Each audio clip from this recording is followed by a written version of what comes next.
Hello दोस्तों, आप लोगों का फिर से स्वागत है भैरव दरबार पे। मैं हर्ष खत्री आप लोगों का हार्दिक स्वागत करता हूँ। आशा करता हूँ आपके दिन अच्छे जा रहे हों। दोस्तों, ये एक इंपॉर्टेंट अपडेट देने के लिए मैंने ये वीडियो को यहाँ से शुरू कर रहा हूँ। पूछा वाली वीडियो इसके बाद शुरू हो जाएगी आपकी। वो ये है कि अब भैरव दरबार जो है 2 फेजेज़ में लगने जा रहा है हफ्ते में। एक लगेगा सैटरडे को, एक लगेगा संडे को। अब दोनों दरबार के बीच में सिर्फ एक छोटा सा डिफरेंस है, सात्विक और तामसिक का। सैटरडे के दिन में अगर आप दरबार में आते हो, ठीक है, तो आपको भैरव दरबार की तरह इतना सारा तामझाम लेकर नहीं आना। हाँ, मैं खुद जानता हूँ कि वो जो पूजा पाठ का सामान है वो एक तो कॉस्टली पड़ता है। फिर आप आते हो, फिर आप पूछा दिखाते हो, फिर मतलब थोड़ा सा बजट हमारा ऐसा हो जाता है कि कई बार नहीं आप अफोर्ड कर पाते और अच्छा एक इलाज मिस कर देते हो।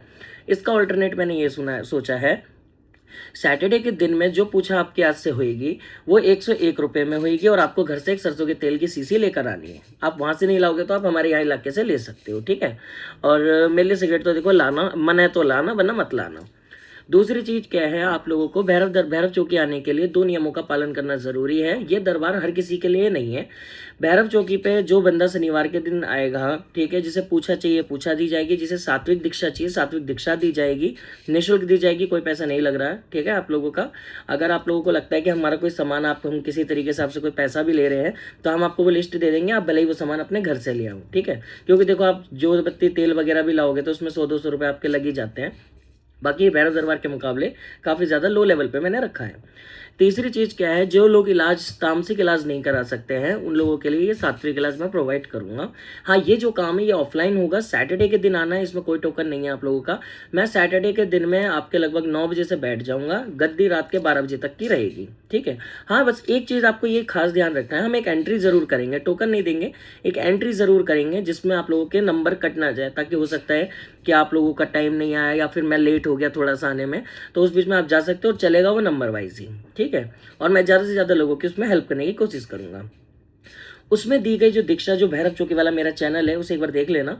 उसमें जो दीक्षा दी जाएगी, यानी जो बच्चों ने पहले ग्रुप बना रखा है, तो उन लोगों के लिए जो होगा हम तिलिस्मी देंगे। तिलिस्मी होती है जो मंत्रों को एक्टिवेट करने की एक की है, ये जैसे आपकी गाड़ी की चाबी, ठीक है। अगर आपके पास पहले से गुरु है तो वो तिलिस्मी मैं दे दूंगा, उसका भी कोई चार्ज नहीं है, बस मुझे एक थोड़ा सा डोनेशन चाहिए होगा, ताकि मैं जो भैरव दरबार का जो आश्रम बना रहा हूँ जो साधकों के लिए है, स्पेशल सिर्फ साधकों के लिए, उसका एक बेनिफिट आपको मिल सके। जो बच्चे घर में से नहीं रह के सीख सकते या फिर जिन्हें गुरु के साथ रह के ही सीखना है, ये दरबार में यहाँ पे आप आके रह भी सकते हो। आप लोगों को हम एक जॉब भी प्रोवाइड करवा देंगे, जो एनजीओज में होगी, जो किसी में होगी, आप साथ में काम करते करते अपनी भक्ताई भी कर सकते हो, ठीक है। मेडिकल सपोर्ट दिया जाएगा बच्चों को, एजुकेशनल सपोर्ट दिया जाएगा अगर कोई बच्चा पढ़ाई भी करता है। और ऐसे करके हमने एक पर्टिकुलर एक कैटेगरी रखी है। हम चाहते हैं कि हर बच्चा हमारा कॉन्ट्रीब्यूट करे इसमें, ताकि वो इस वक्त जो भक्ताई के खिलाफ में अंधविश्वास या फिर मेरे पे उठने वाली उंगलियां हो या दूसरे भक्तों के द्वारा काफ़ी सारा काम जो खराब हुआ है उसको हम मैनेज करेंगे इसके द्वारा। तीसरी चीज़ क्या है, आपको देखो भैरव चौकी पे आना है तो भैरव चौकी के लिए शनिवार को आपको आना ही होगा। कोशिश ये रखिएगा कि आप 12 बजे से पहले पहले दरबार में उपलब्ध हो सकें। उसके बाद तो जो आएगा, देखो आपको पता है जितना लेट आओगे फिर उतनी लेट बारी आती है, इसीलिए आपको हम इस तरीके से मैनेज करेंगे। भैरव चौकी की जो दीक्षा है सात्विक दीक्षा है, भैरव दरबार में इंद्रजाल की दीक्षा है, दोनों अलग अलग है, दोनों कम नहीं है, ठीक है। कहीं आप ये सोचो कि गुरुजी कहीं पैसे के चक्कर में सैटरडे वाले में हमारा पागल ना बना दे या हमारा नुकसान ना करवा दे, नहीं। सात्विक में क्या है, उसमें आपके जो नियम है, देखो सात्विक में आपको पता है लहसन प्याज अंडा मांस मच्छी, मैं कोशिश ये रखूंगा जो नॉर्मल सात्विक अब चलता है, इसमें लहसन प्याज खा लेते हैं लेकिन नॉनवेज वगैरह नहीं करते हैं या ड्रिंक्स वगैरह नहीं करते हैं, उन लोगों के लिए वो दीक्षा रहेगी और उन बच्चों के लिए हम काम ये करके देंगे। फिर सैटरडे के दिन में हम हर तरीके के काम को करेंगे, सात्विक तरीके से करेंगे, तामसिक नहीं चलेंगे। लेकिन जो भैरव दरबार है वो सुपीरियर दरबार ही रहेगा, वो उसके कोई नियम चेंज नहीं है। आप दोनों को लेकर प्लीज़ कंफ्यूज नहीं हुआ करना, ठीक है। तो अब ये वीडियो आपको डल रही है, आपको ये वीडियो दिख जाएगी। देखने के बाद में आप सैटरडे को प्लीज़ एक बार आओ, एक बार ट्राई करके देखो कैसा लगता है, मुझे भी फीडबैक मिलेगा कि हम लोगों को और कितनी भी मेहनत करनी है, ठीक है। और प्लीज़ मैं हाथ जोड़ता हूँ, कोई भी वेल इंसान ना आए, जिसे सही में ज़रूरत है वो आना, वरना तुम लोग पता है क्या करते हैं, कुछ तो बच्चे इतने परेशान रहते हैं, मैं उनकी जगह किसी और गधे को टाइम दे देता हूँ, वो गधा बैठ के ऐसा दिमाग खा जाता है कि बंदा आगे काम नहीं हो पाता। इसलिए ये दरबार बहुत स्ट्रिक्ट नियम से चलेगा। अगर किसी ने भी इन नियमों का उल्लंघन करी, किसी भी तरीके से ऑफेंस करा, तो उनके साथ अच्छा नहीं करूंगा, मैं पहले ही बोलता हूँ। क्योंकि ये जो भैरव चौकी सैटरडे वाला दरबार है, ये मेरा ड्रीम था पूरा का पूरा, और ये ड्रीम प्रोजेक्ट के तहत ही काम करेगा। मुझे कोई फ़र्क नहीं पड़ता है आप लोगों का क्या उस टाइम पे मतलब क्या प्रॉब्लम है क्या नहीं, मैं आपको दरबार से खाली हाथ नहीं जाने दूंगा। वशीकरण से लेके हर तरीके के सत्कर्म मैं करके दूंगा, लेकिन सात्विक। लेकिन भैरव दरबार अपने उसूलों पे चलेगा, उसी का सेम कॉस्ट रहेगी। और भैरव दरबार देखो सबको पता है वो सुपीरियर दरबार है, क्योंकि वो भैरव बाबा का है। जो सैटरडे दिन वाला लग रहा है वो गुरु गोरखनाथ का है। दोनों में आपको ये फ़र्क आना चाहिए, उसके बाद में आपको थोड़ा सा समझना आसान हो जाएगा। बाकी ज़्यादा जानकारी के लिए मेरे इंस्टाग्राम हैंडल पे चले जाओ, भैरव दरबार पे, और भैरव चौकी पे साधना है, वहाँ देख लो अगर कुछ मन करता है तो। और बाकी भैरव दरबार पे आप लोगों का स्वागत है हमेशा की तरह। तो मिलता हूँ मैं आप लोगों से, जब तक के लिए जय बाबा की, जय पिता कलवापन की। दरबार का एड्रेस आपको कमेंट बॉक्स में मिल जाएगा मेंशन करते हुए, वरना गूगल मैप पे भैरव दरबार सर्च करना, मेरा घर का एड्रेस आ जाएगा। बाकी 24 आवर्स के लिए हमारी लाइन्स चालू है, अब आप अपने आप से संभाल लीजिएगा जब तक के लिए, ठीक। तो काम क्या करता है? अभी तो हम एक कार वॉश सेंटर खोले हैं। मैं इसका नाम बढ़िया से आ रहा है। अच्छा, गाड़ी धोते हो? हाँ, कार वॉश सेंटर है, वो घर पे जा जाके क्लीनिंग होता है, तो स्टाफ लोग को रखे हैं, उससे काम करवाते हैं। अच्छा, कौन सी गाड़ी धोली? कोई भी जैसे नॉर्मल गाड़ी होता है ना, 4 व्हीलर का, गाड़ी। मेरा तो Sorno 507। क्या? Sorno 507। Sorno Santo दास। बस, देवता महाराज। कोलकाता में कहाँ पे रहते हो? कोलकाता में केष्टपुर मीठा मार्केट एरिया, इधर मीना आराम है अपार्टमेंट का नाम, MC4। एक बार बता, तूने मेरे से पहले अपने घर की कहीं पे पूछा दिखवा रखी है? घर पे? अपने घर के बारे में मेरे से पहले कहीं और सलाह मशवरा करवा रखा है आपने? हाँ। देवता महाराज, क्या तुम भक्तों को पहले से दिखाते आ रहे हो घर के अंदर में? हेलो, क्या बोल रहे? हाँ, क्या बोल रहे? मैं कह रहा हूँ कि तू भक्तों को, जैसे भगत होता है, इनके पास आना जाना लगा के रखता है, मतलब घर के बारे में इंक्वायरी करता रहता है। हाँ, वो बहुत ज्यादा दिक्कत है ना, घर पे रह नहीं पाते, बहुत तबियत खराब अरे है, तो इसलिए इतने बहुत भगत को कौन दिखाता है? 15 से ज्यादा काउंट हो रहे हैं ये तो। इसमें मौलाना वगैरह के पास भी गए हो क्या? हाँ, इधर ये बंगाल में यही सब थोड़ा सा ज्यादा होता है, मम्मी लोग दिखाने लेके चल जाता है। अरे यार, तो तुमने इसलिए दिखाया, जाना तुमने पड़ता है। घर के अंदर में न्योता दे दिया, तुम्हारे कुलदेवी देवता उड़ गए घर में से। चलो ठीक है, तुम्हारे सवाल शुरू करो। तो मेरा बहुत साल से अभी तबियत खराब रहता है, और फिर जब जैसे कोई मंदिर वगैरह में पानी प्रसादी कुछ खाते हैं, तो मेरा मतलब वही हरकत शुरू हो जाता है, कुछ आके चिल्लाना, आवाज करना, ये सब दिक्कत हो जाता है बहुत। और इसकी वजह से मेरा तो मतलब क्या बोले, मेरा बहुत तकलीफ हो गया शरीर में, मतलब शरीर में जोर नहीं होता है, काम वगैरह नहीं कर पाते, थोड़ा सा नहीं, अवस्था खराब हो लेकिन जाता यहाँ है। तो देवता ये बता रहा है कि परेशानी खाली तुझे नहीं चल रही है, तेरी पूरी फैमिली ही परेशान है बेटा। और तेरी फैमिली को परेशान होते हुए लगभग 40-42 साल से ऊपर का समय हो गया है, और 39 ईयर से तेरा परिवार ज्यादा परेशान चल रहा है, ठीक है। तेरे घर के अंदर में तो बता रहे हैं कि तेरी दादी से प्रॉब्लम शुरू हुई है इस घर के अंदर सारी की सारी। अच्छा, एक बात बता, तेरी दादी एक्सपायर कब हुई है? दादी तो एक्सपायर हुआ है, लगभग हो गया 5-6 साल हो गया। 5-6 साल हो गया? 2012 में। 12 हो गया, ठीक है, 12 हो, जो भी साल हो गया अभी। अच्छा, एक बात बता, यहाँ पे जो समस्याएं हैं सारी की सारी, यहाँ तुम्हारी दादी से जुड़ी हुई हैं। तुम्हारी दादी के साथ चीजें चल रही थी, वो चीजें अब पास हो रखी हैं बेटा ज्यादा। और तुम्हारा घर तो लगभग 2005 से स्ट्रगलिंग में चल रहा है ये बहुत, ठीक है। 2005, 2006, 2007 के अंदर में घर के अंदर में विभाजन दिखा रहा है देवता। 2008 में तुम्हारे घर के अंदर में एक फीमेल स्पिरिट ने घर में आके कब्जा कर लिया, जिसमें उसने मेल्स को पकड़ लिया। 2011 में तुम्हारे घर के अंदर में माता लूना चमारी की चौकी चलाई है घर के अंदर, ठीक है। और लूना जोगन चल रही है, रूप बदल के मुस्लिम पीर और मुस्लिम जिन्नातों का लेके। टोटल मिला के 28 से ज़्यादा चीज़ें तेरे घर के अंदर, जिसमें से नकारात्मकता थी पहले 4, लेकिन जो ये भक्तों को दिखाया है, ये जो करवाया, इस बीच में ही सारी प्रॉब्लम्स क्रिएट हो गई। लूना चमारी 2011 में घुसी है, उसके बाद उसने 2012, 13, 14 में आतंक मचाया। 15 के अंदर तुम्हारा घर फाइनेंशियली बिल्कुल इल हो चुका था। 2016 के अंदर घर के अंदर नए खून ने, मतलब जवान बच्चों ने थोड़ा सा होश संभालना शुरू करा। फिर 2019 में वो लोग भी चपेट में आ गए इन चीज़ों के, ठीक है। सपने गंदे आते हैं, परिवारी विरोध चल रहा है, काम धंधे बंदे हैं, ऑब्वियसली बातें होती, इतना सब चल रहा है तो ये बंदेंगे ही बंदेंगे। लेकिन इस बीच में किसी मौलाना ने इलाज कराया, किसी जिन का इस्तेमाल करके कोई नक्श बना के घर के लिए दिया था, ठीक है। उस नक्श से तुम्हारे घर के अंदर में खईस आ गया है, ठीक है। और अब ये जो खईस है ये तुम्हारे को पूजा पाठ मंदिर जाने से सब चीज़ों को ये खराब करता है, ठीक। अब एक बात बता, तूने इलाज भी करवा दिया है अपना, ये मुस्लिमों को हटा के कहाँ से इलाज हुआ है तेरा? इलाज अभी नहीं हो रहा है, अभी तो मतलब ठीक ही नहीं हो रहा है। जैसे कुछ होता है 1 हफ्ता ठीक रहता है, उसके बाद फिर तबीयत खराब होने लगता है। पेट की समस्या किसे रहती है घर में ज्यादा? क्या बोल रहे हैं? मैं कह रहा हूँ पेट की समस्या किसको रहती है ज्यादा? पेट को समझता तो हमको रहता है बहुत ज्यादा। उल्टी कब होती है तुझे?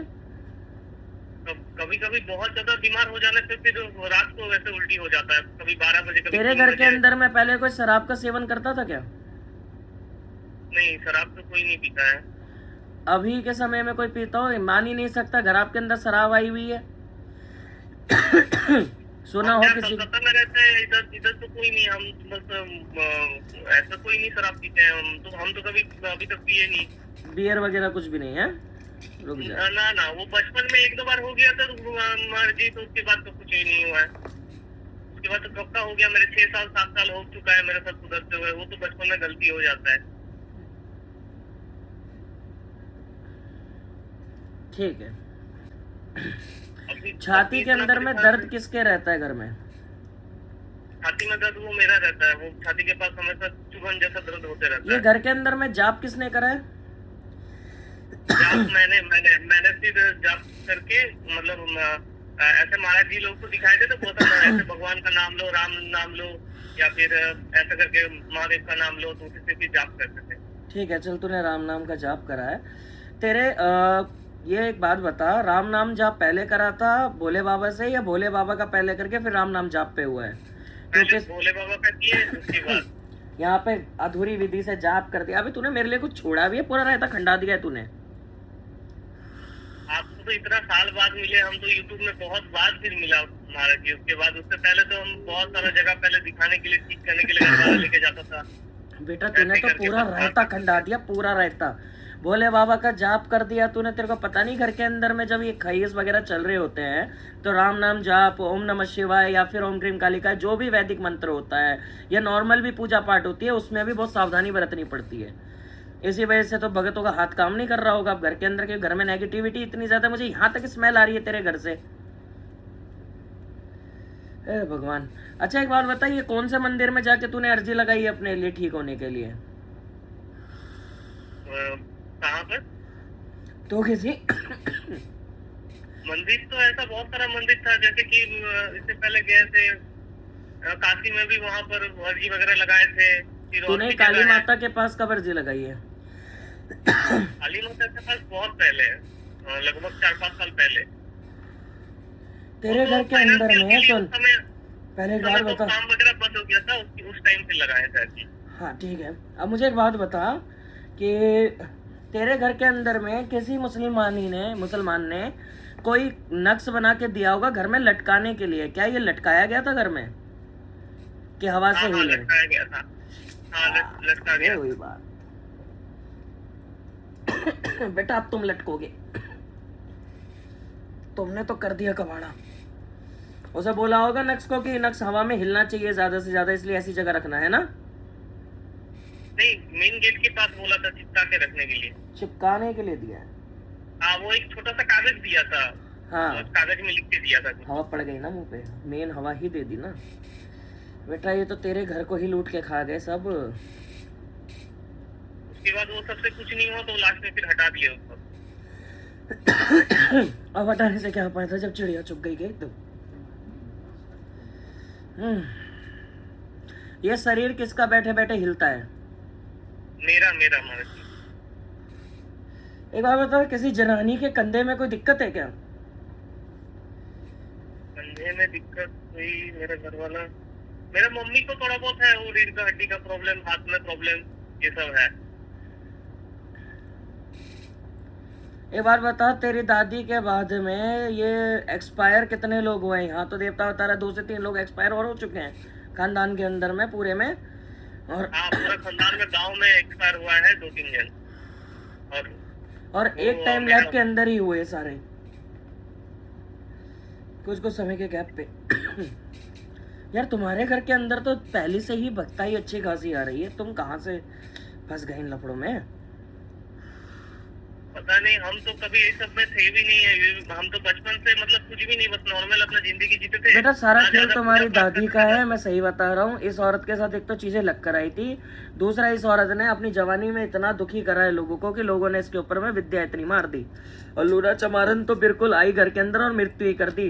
पहले तो तेरी दादी को लुढ़का दिया, उसके बाद में जिसने उसे भेजा था रोग में उन्हें भी टपका दिया। इसलिए मैंने बोला कि दादी घर में 2 से 3 लोग एक्सपायर हुए होंगे, क्योंकि लूना खुद कह रही है कि मैंने तो मार दिया, लेकिन अब वो घर में बैठ गई तुम्हारे।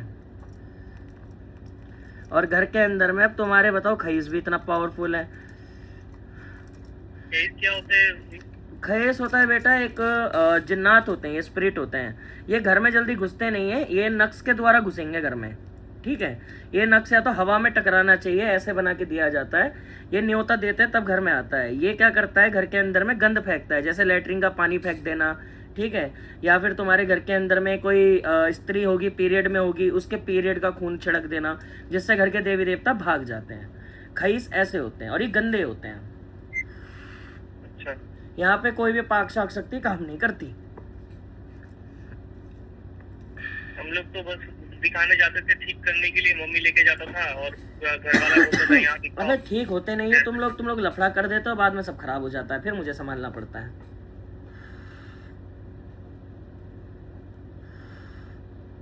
अभी मेरे ऊपर जो है वो तो जाते ही नहीं है, वो तो बोलते हैं शरीर में बांध चुके हैं, निकल नहीं पा रहे, ऐसा ऐसा करके। पता नहीं, ऐसा मेरा रिकॉर्डिंग करते घर वाला लोग, जब प्रॉब्लम होता है तो बाद में भाई बोलते हैं, सिर्फ 3 दिन चाहिए, सुन 3 दिन के अंदर में ये रोग जड़ से उखाड़ के फेंक दूंगा तेरे अंदर से, समझ रहा है। ऐसा कुछ नहीं कि ठीक नहीं हो सकता है, जिनके बस की नहीं होती वो बहाने देते हैं ये वाले।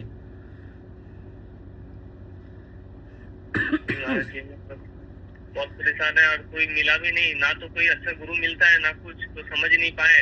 अब जितना हो सके हम लोग दिखाने का कोशिश किए, लेकिन नहीं हो पाया। लास्ट में आपका वीडियो देख के बहुत उम्मीद से बस आपके पास आए। तो मैं उम्मीद में खड़ा नहीं हुआ, जैसी पूछा तुझे चाहिए थी वैसी दी नहीं मैंने। जी, जैसा पूछा का तूने अपेक्षा करी थी कि इस दरबार से मुझे बातें जानने को मिलेंगी, वैसी मिली नहीं। हाँ हाँ, वैसे मिला, वैसे हम इंतजार किए, फिर आपको फिर फोन आया। हाँ तो बस बात खत्म, यही होता है। चल अब उपाय की तरफ चले।